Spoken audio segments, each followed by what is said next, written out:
Hi friends! If you want to learn how to make healthy food choices on the go, keep watching.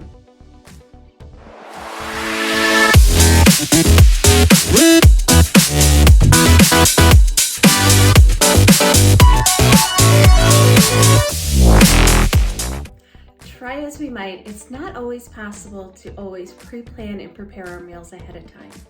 And when we don't plan ahead, we tend to be reactive to our schedule, and then we choose foods that maybe we're more in the mood for, and those typically aren't necessarily the best choices for us. So here are some practical tips to help you make better choices on the go. First step is to be honest with yourself. Take the time to think about what are foods that you generally enjoy and that you want to keep in your healthy lifestyle. And then what are some foods that maybe you'll want to change or modify? And what are some foods that really don't mean a whole lot to you? You could care less if you eat them. And then those are foods that you don't necessarily have to have in your new lifestyle. So what I do is I made a list.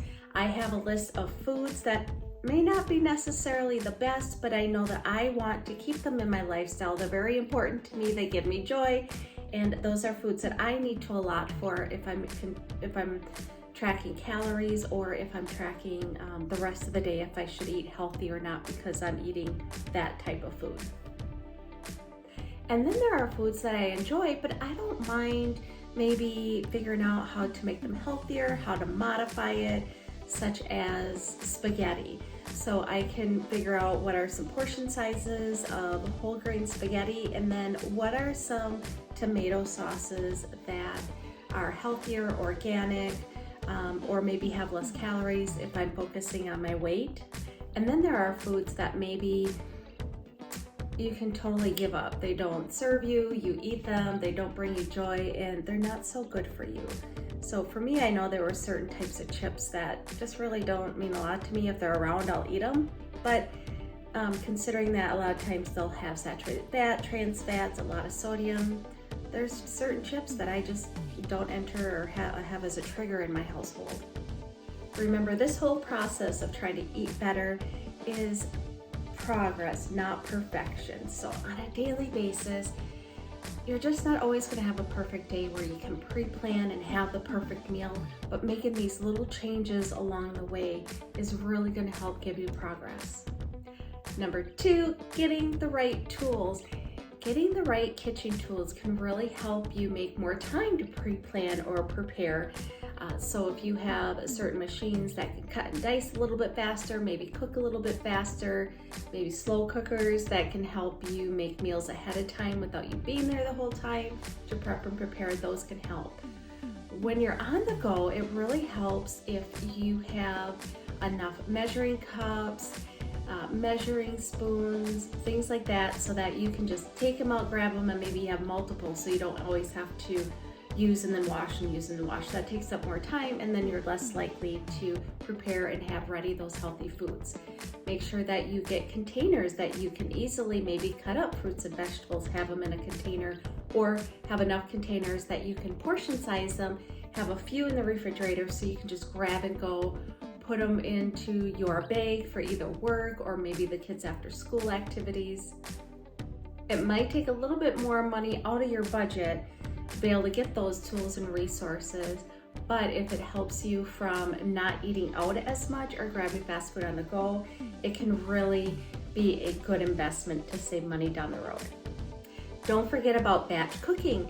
That means usually at the beginning of the month or wherever you can make time, maybe you make a batch of soup or some casseroles like lasagna, other casseroles, different foods like that. You make them all at once, you buy all the ingredients so that you're able to use more of the ingredients you bought so you have less waste, and then you pre-package them ahead of time, put them in the freezer, such as a serving of soup or a serving of your casserole. Put it in separate freezer containers, and that way during the week you know what you're going to have on what day, and then you can either grab it to go to work and heat it up at work, or when you come home you can just heat that food up for the whole family or just yourself. The next one, choose wisely. So if there's certain places that you frequent on a regular basis, to get your food on the go or something to grab quickly, go ahead, go on their website, look through those choices and find what are some better options that you might be able to select each time, and stick to those options. We can get so tempted when we're in a hurry or we're stressed. Like I said, we kind of go with whatever we feel like. But if you have set in mind, I'm going to have this food when I go to this restaurant, it helps save time because you don't have to think about it. You don't have to give in to your triggers. You just know that when you go to such and such, you're going to order this and that, and you have a healthier option for your day. Or another thing that can help if you are eating out, maybe there isn't the best options, you can always control your portion size. You can either choose the smaller size if it's in a fast food, or some restaurants have half or whole sizes. You can either split that meal in half, store the other one, eat the one half, or I know people don't like to waste food. However, if it depends on your health and if you're having trouble with diabetes, cholesterol, anything like that, it's better to just take that meal. If you can't get any smaller, eat just the portion size.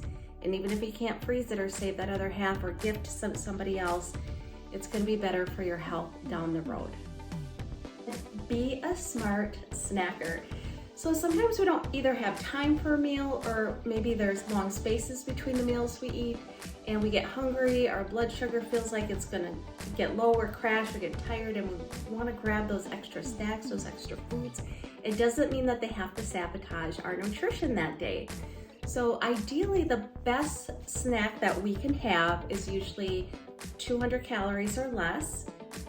And then we want to have a type of healthy carbohydrate and match that either with a healthy lean protein or a healthy fiber or a healthy fat.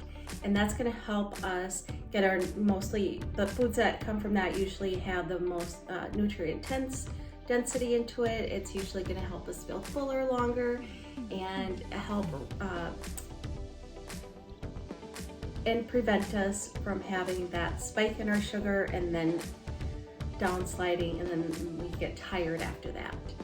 So here are some examples of some great snacks. Those are trail mix, nuts, chopped vegetables with hummus, rice cakes and granola, yogurt, frozen yogurt, and low sugar protein bars. Now, for those of you that don't eat a lot during the day, maybe you do have really long periods of time between that. I said usually a snack, around 200 or less. Those are for people that might be calorie conscious. But if you haven't had a meal and it's been a very long time, try to get more quality substance into that meal. Go over the 200 calories and try to balance that meal out, that snack, to half of it being some type of fruits and vegetables. Try to include a lean protein in there and also a healthy carbohydrate.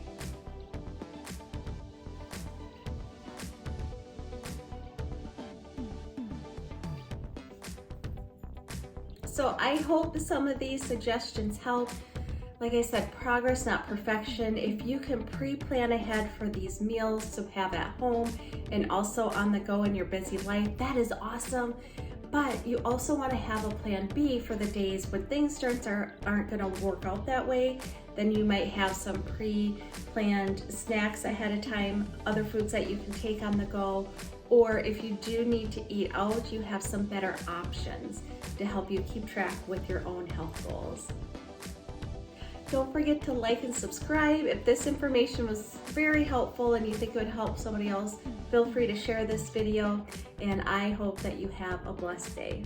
Bye.